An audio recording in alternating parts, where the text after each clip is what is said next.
Hello and welcome to another edition of the Moving Iron Podcast. This podcast is proudly provided by Axon, helping dealers move more iron for almost 100 years. Find out more at axontire.com. Axon was started almost 100 years ago out of a passion for keeping agriculture moving. It's that same passion that drives them today. With a vision for a better experience for both farmer and dealer, they set out to create a better way to move more iron. When you partner with Axon, you get immediate access to a full range of products and solutions designed to meet the complex needs of today's grower. Axon carries all major brands and sizes of tires, wheels, and tracks. From custom colors and sizes to fully customized wheels, you can have the solution for virtually any problem today's farmer is trying to solve. To find more or become an Axon dealer, please visit axontire.com. Moving iron in the 21st century. Hard-working people working hard for you and me. Moving iron time and time again. Through the years you'll find us here. Moving iron. Hello and welcome to Moving Iron Podcast number 231. This edition of the Moving Iron Podcast is brought to you by Axon Tire, helping dealers move more iron for the past 100 years. For more information, go to axontire.com. Also, if you're looking for a great place to find great sales tools for all your great salespeople out there so they can sell more stuff, check out Arrow at heyarrow.com. This episode is not much different than others where I've got my official, unofficial co-host Aaron Fennell. How you doing, bud? Very unofficial. That's how I'm doing. It's a very unofficial. I don't have any embroidered shirts. Yeah. I don't have a parking pass. Yep. If you were to have like a business card for Moving Iron Podcast, it'd just be like Aaron Fennell, question mark, question mark, question mark. Comic relief. You know, something. Sometimes I get to tag along. It's something is what it would just say. Something. Something. The yeah but guy. Yeah. That's exactly right. Yeah. That's a good way to put it. There has been a fair amount of restlessness, I think, in the industry, obviously because we're in harvest right now, and I don't care who you are or what manufacturer you represent or what it is out there, everyone's struggling with getting machines to come in, getting parts to come in, getting machines to come in with all the parts you're supposed to have on them. I mean, there's a myriad of things going on right now that are just, it's a struggle, right? Everything that you do is a struggle. I think the word you're looking for is shit show. Well, shit show, but I'm trying to keep it as PG as possible. I know. You know what I mean? Now we got the little black E on this podcast. Yeah. I just go ahead and stick that on there anyway, because I'm sure there's stuff that I'm going to miss. So I just leave it on there. It's just permanently there. The podcast people are like, son of a bitch, Fennell's with him. Get the E. So I guess as you take a look at what's going on around, what are some of your takeaways so far as we move? Because right now, typically November we should be so almost, because it's almost November 2021 right now. We should be like, oh, there's a big auction coming up next week. Oh, there's a big auction coming up the week after that. Oh, there's a bigger, and we're not seeing that. At all. No, we're not. I think we're in for a wild ride into the year. Absolutely. Everybody does, I think. The biggest thing, I guess, that I'm seeing out there right now is, keep in mind, it's not November yet. No, Sunday, we got to dress up and get candy bars, and then it'll be November. Okay? True, right. So we got to handle business first. Boo. The biggest thing out there, obviously, the shortage. Obviously. The can't get parts. Right. So you can't get parts, you can't get machines. And people decided that they weren't getting enough and went on strike. So there's a myriad, to use your word, of things going on. What I have noticed in the industry, if you will, within the last 2-3 weeks, 3 weeks ago, you couldn't pay the phone to ring. Yeah. Last week, couple calls. This week has been a firestorm. Harvest is about over. Right. Exactly. Yeah. Exactly. Yep. We are starting the ball gently rolling. Yeah. On year-end madness. Right. And it's been a lot of sounds good. Put my name on it. No. Okay. I was looking for a this 5-year-old tractor you got here with 700 hours on it. Yeah, it's I'll take it. Yeah. Well, don't you want to hear the price? No, I'll just take it. Yeah. That's kind Or of what I've heard so much of. We're going to trade this tractor. We'll worry about that when it comes in. Just make sure I'll sign this, get this ordered. yeah. We'll deal with trade later. Yeah. So that kind of brings me to the Be like, you might want to deal with trade now. Yeah. Because we might already be on the downswing by the time that new tractor shows That's up. exactly right. So that kind of brings me to the. I don't get bothered by too much stuff, but when I do get bothered by something, it really kind of fires me up a little bit. And the biggest thing that is bothering me right now that I'm really kind of tired of seeing across the landscape is that, I 1,000% agree that if you had a used piece of late model low hour stuff, there's the mythical saying that you can't put too much in used equipment type of thing, which I think right now probably applies to some extent. Obviously, you can't put $500,000 in a 1-year-old machine, but nonetheless, this is the most epic time that I've been in this business to have to sell a used piece of equipment. So it's the best time for you to go get trade values, best time to sell it farm to farm, all that stuff, right? Oh, hell yeah. The private sales, Judas, man, those guys are, which, as a dealer, we don't want that. But the guys, because we want inventory. Right. But for the farmer who's maximizing dollars and cents, Right. no brainer. Right. If he wants the hassle. Right. That's the biggest thing. That's the hassle side. Now here's the part that bothers me a lot. Yes, if you can sell your piece of used equipment right now, absolutely go do it. 1,000%. And you better be hoping that if you're doing that, I hope that you're going to retire.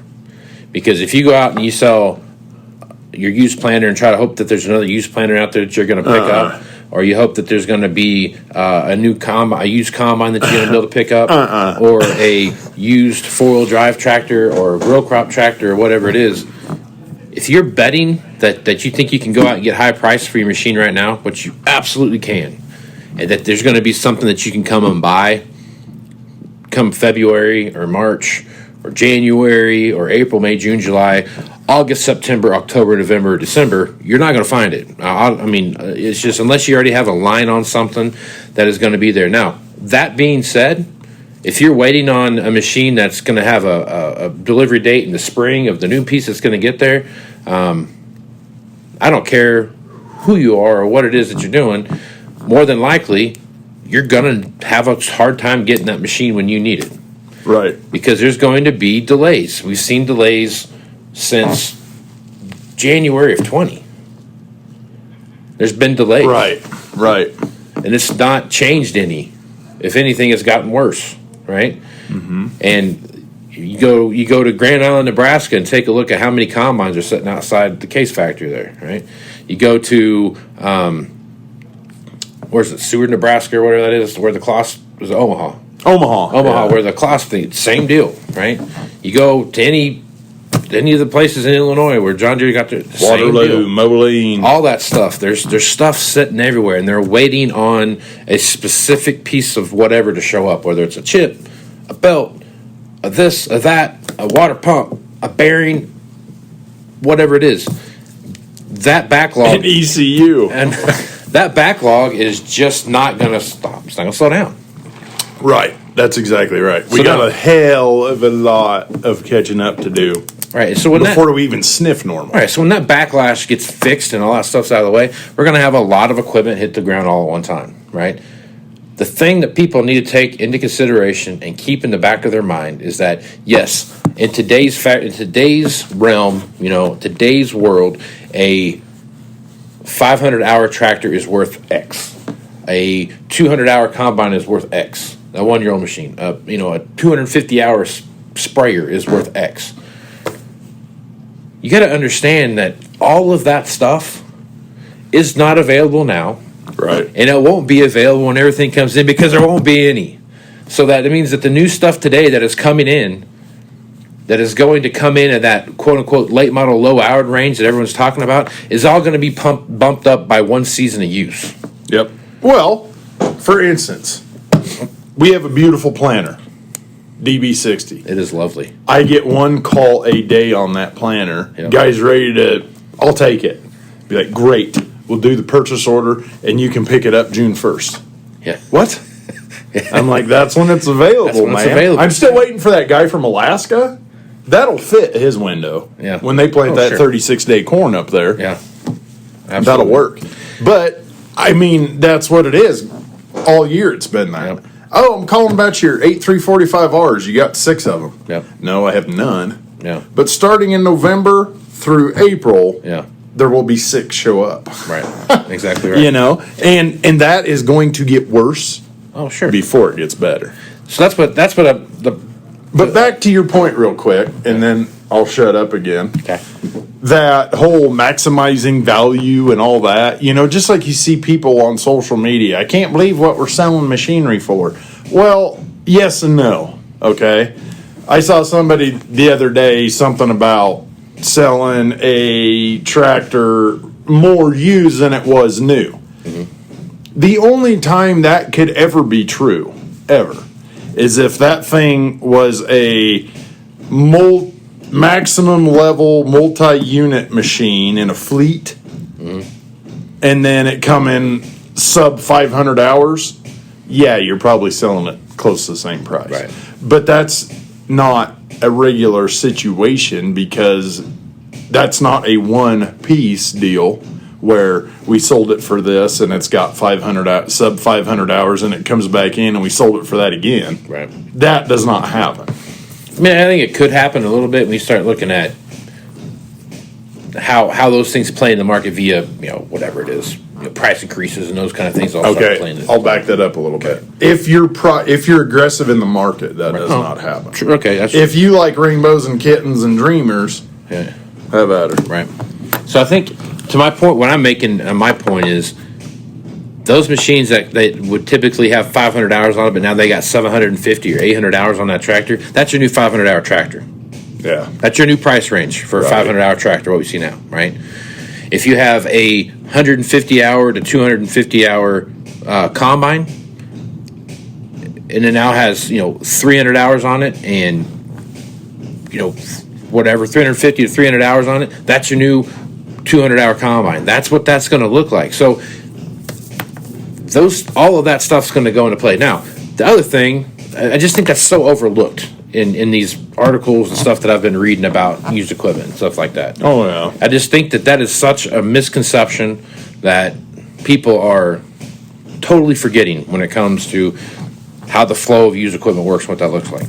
Now, the flip side of that, too, is if you're a farmer out there and you're thinking, you know what, I'm going to ride this thing out for the next 3 years and then I'm going to retire and have that big farm sale, I'd have that farm sale now. Mm-hmm. I just call it now. Get the crop out of the field that you got this year and just take your farm, take everything you have there, especially if you have that late model low-hour stuff. And I'd wait till February to do it because then everybody else has bought everything at the end of the year and February rolls around. All of a sudden you roll up there with 5-year-old equipment that's got hardly any hours on it or whatever the situation might be. You talk about getting top dollar for your pieces of equipment. Right. Holy crap. Oh, absolutely. But there's more factors than just what Sure. his machinery's bringing. But Absolutely, yeah. yeah, if you're of age Right. Right.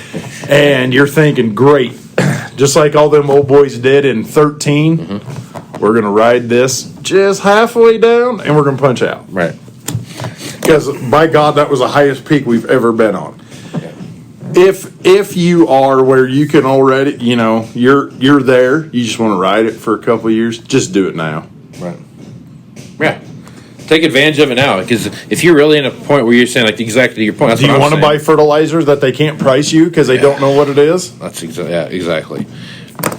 That's exactly right. Now, this whole other thing, this whole other component of all this that comes together, to me, is you've got all these situations happening, all this different things compiling and everything else.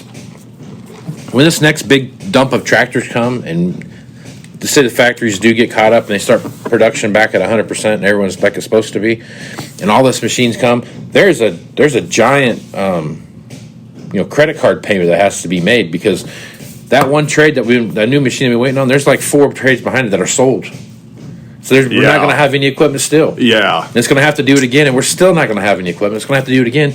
We're still not going to have any equipment. It's like this has got to happen 3 times before we actually get to where we have like, okay, cool, look at that. There's a combine sitting on the lot that. How long's it been since you've seen a combine set over there in the combine section? Yeah, you know what I mean? Yeah. I remember back in the day when they used to sit there all the time. You know, and that's where we're at, and that's another component. We usually park combines on the north edge to help with the wind and the snow. That's another component of this that I think people are leaving out as well. Is that this long term? This is not like, oh, we just get everything out of the factory all at once and it comes in and we're good to go. No, it's not. We get everything out of the factory. I was trying to explain it to my wife the other day, and of course, she's really dialed into what's happening in the used equipment marketplace. Usually she is. And I was like, I want you to put it this way. We have $1,500 on our checking account, or our savings account, and we have a rough month, and we have to use $1,495 of that to take care of whatever happened, Right. And lo and behold, we're going to rebuild back that $1,500, $5 a time over the next paycheck, right? Every paycheck until we get $1,500 again. That's exactly the scenario that we have right now. Exactly. It's $5 at a time, and we get to do that for the next 150 months. The factories, all colors, 50 months. all shapes, Yeah, are basically living the Johnny Cash song in backwards. that's exactly right.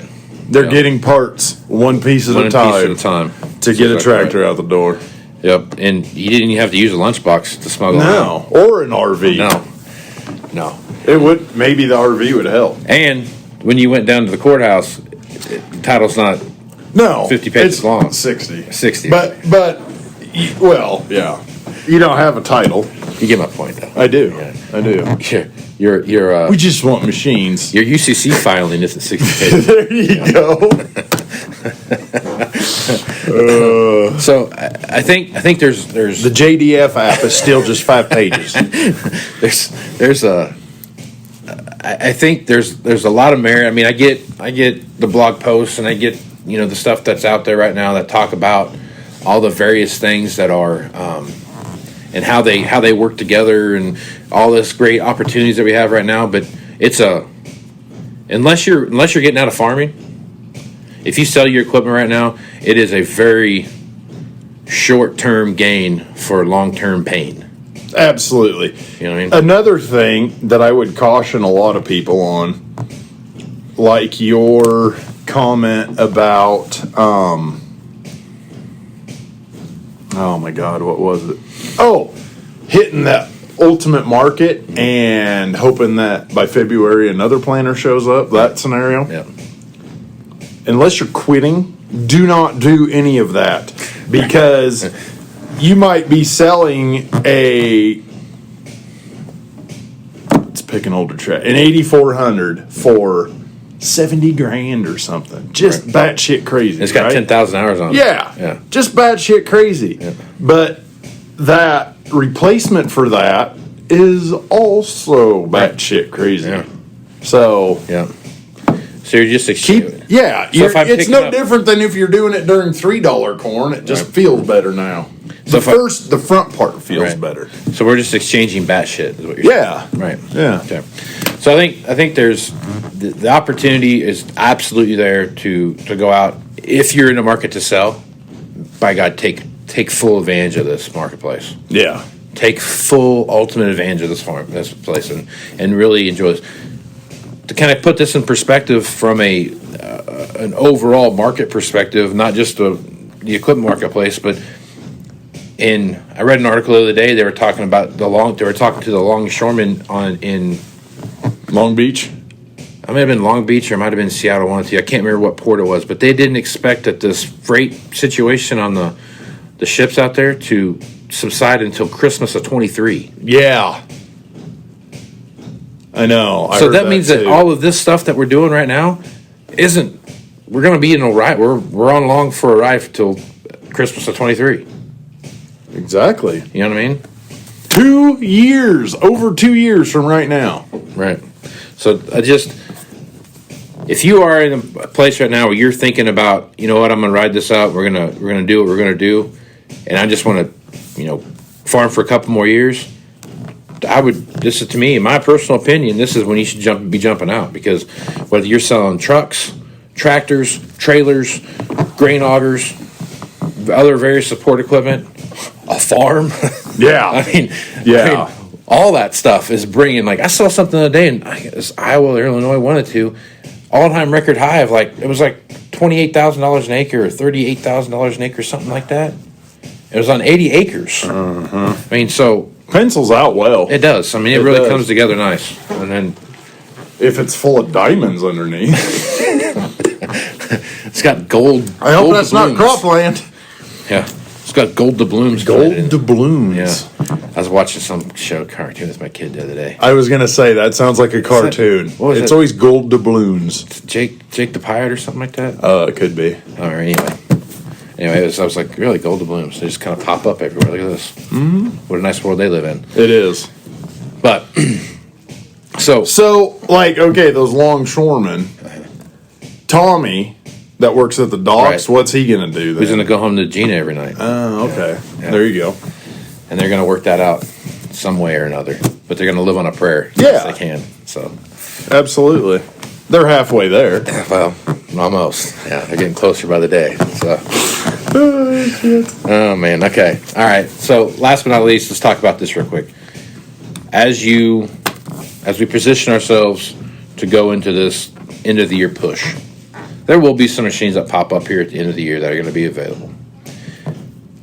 If you are looking at something right now, what machine do you buy and replace on the farm, and what machine do you recondition over the winter that you would have traded anyway, that you would have traded? That you would have traded? Right. Okay. Why are you not trading that one? For a merit, you can't find one or whatever it is, right? But you can pick one or the other, right? You have two machines that you want to go out and trade, right? I want to trade my combine, I want to trade my planter. I've got a choice of one.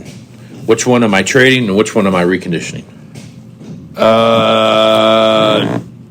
Trade the combine. Yes. Because that's the most sane production. All right.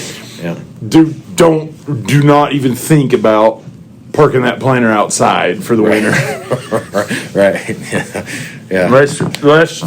Or sell your planter, go into your dealer, order your brand new 2025.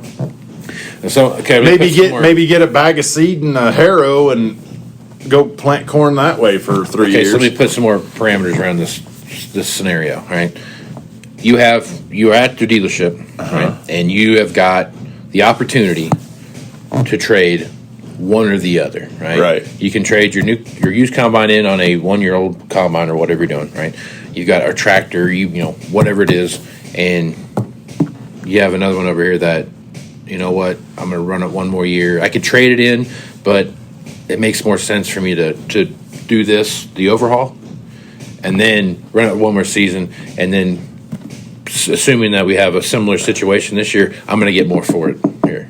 Correct. Yeah. To me, I think you're right. I think it's the planter, I think it's you trade the combine today, you overhaul the planter, recondition it, do all the stuff that you're going to do to it there, run that parts for one season, and then you're going to come back in next year, and you're probably going to get more for it than you did even accounting for the parts that you put on it.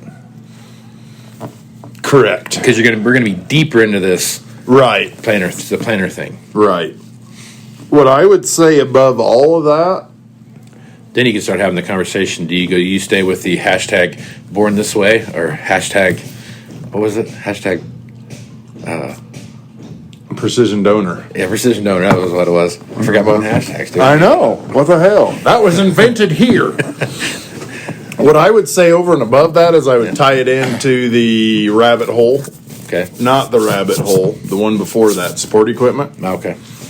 Well, that was part of rabbit hole. Was it? Yeah. That's how rabbit hole we started. We started out that way. And by the end of it, we had New Holland selling off to Kubota. And what I would do, if you're a tillage man, do your tillage stuff. Do your Landau, do your Degelman, your Pro Till, your whatever. Do that stuff because there's no electronics on it.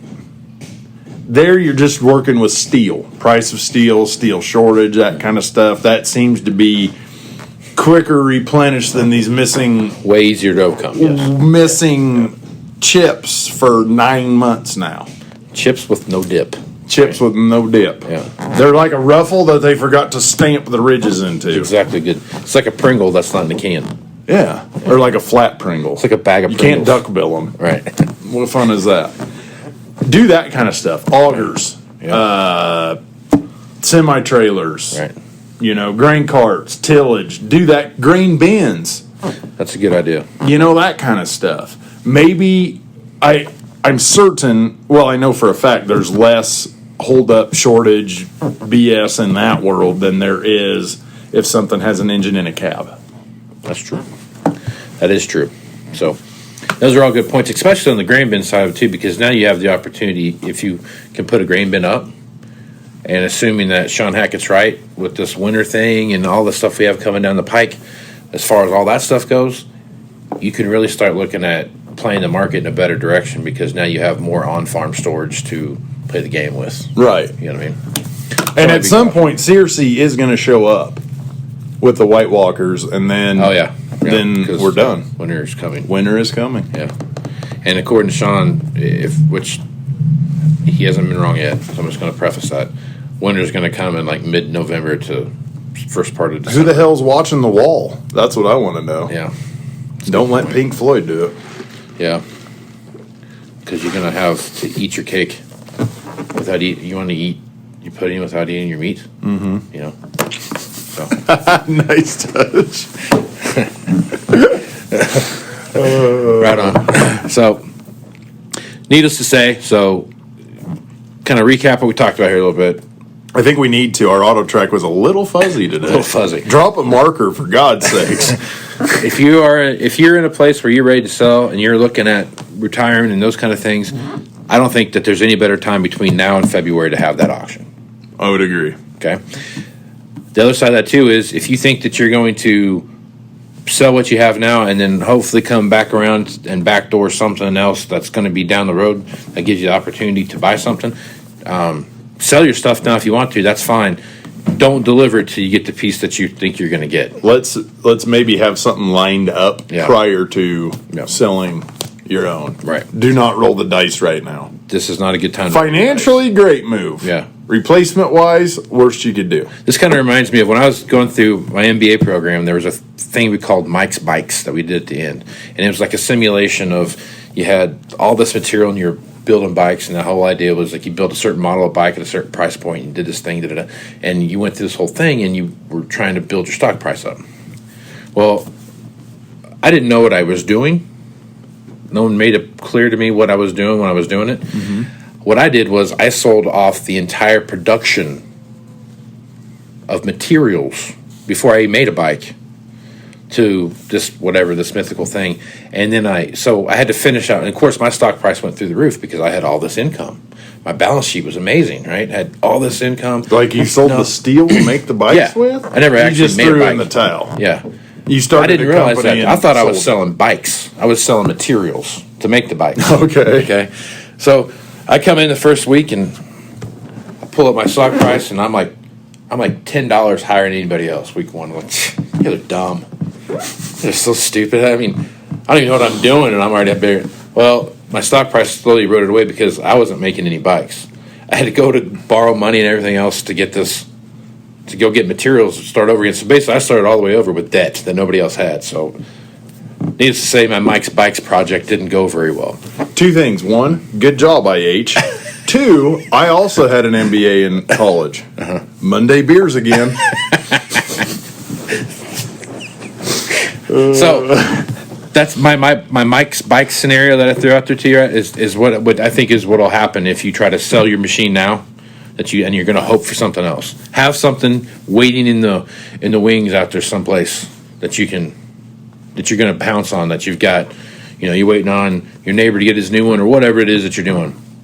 Make sure you have something lined up there, because if you don't, I promise you're going to get stuck and you're not going to have you're going to have everything else you need except for, it should be cool to have a planter or a tractor I can hook to this planter. Mm-hmm. Break out the Clydesdale cells. Get a lot of Belgians. Where's the English?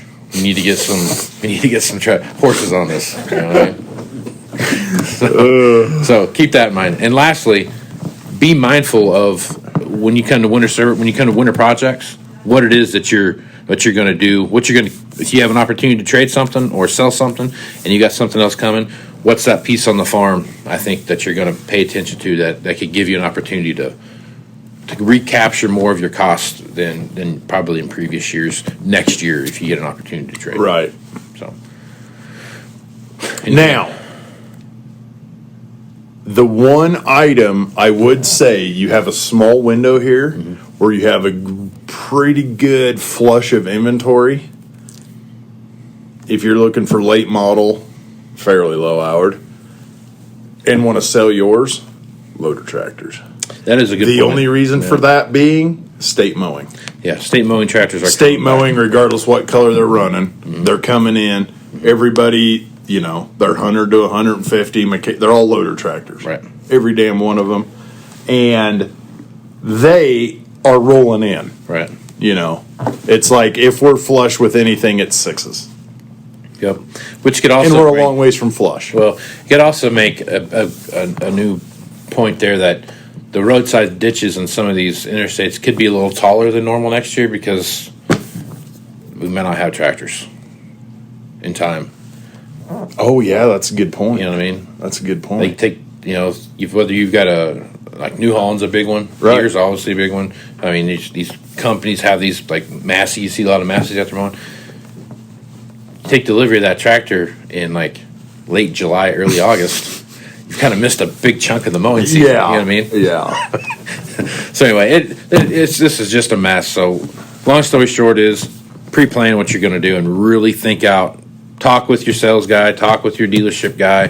Talk with whomever it is that you think is the right person to talk to about this kind of stuff, and kind of get pointed in that right direction so you can think long-term strategic and not short-term gain. Because I don't want anyone to get caught in a bad position. So, anything else you want to throw in on this?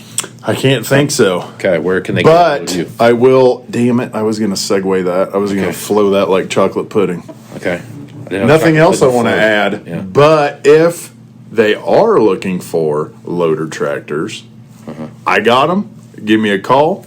You can catch me on the Twitterverse at Aaron Fintel, or call me, text me anytime, 308-760-1193. Right on. There you go. I like that. That was nice. It's almost like it was put there on purpose. I'm Casey Seymour, and you can find me at Moving Iron LLC on pretty much any of the social networks: Facebook, Twitter, Instagram, LinkedIn. Check out the YouTube channel. Go out there, give that a listen, and subscribe to that. Also, go to your favorite podcasting platform and give me 5 stars and a review. I would greatly appreciate that. Also, you can hit me up at Moving Iron Podcast at MovingIronPodcast.com, and I'd be happy to have any conversations with you that you would like to have about your equipment questions or whatever you got. So with that, I am Casey Seymour. Also, well, I guess you can go to MovingIronLLC.com too. Yeah. And there's a place that's a contact deal there. You can fill that out, and it comes right to me as well. So Read your blog. read my blogs that are out there, those kind of things. So check that out. Moving Iron Summit information will be there before too long, so check that out. So with that, I am Casey Seymour with Aaron Fiddle. Let's go into some iron, folks. Out. You want to have a meaningful competitive advantage to help sell more equipment. Whether you represent the sales, parts, or management department of an implement dealership, there's a surprising amount of complexity when it comes to tire, wheel, and track technology. Let Axon worry about that so you can get back to supporting your customers.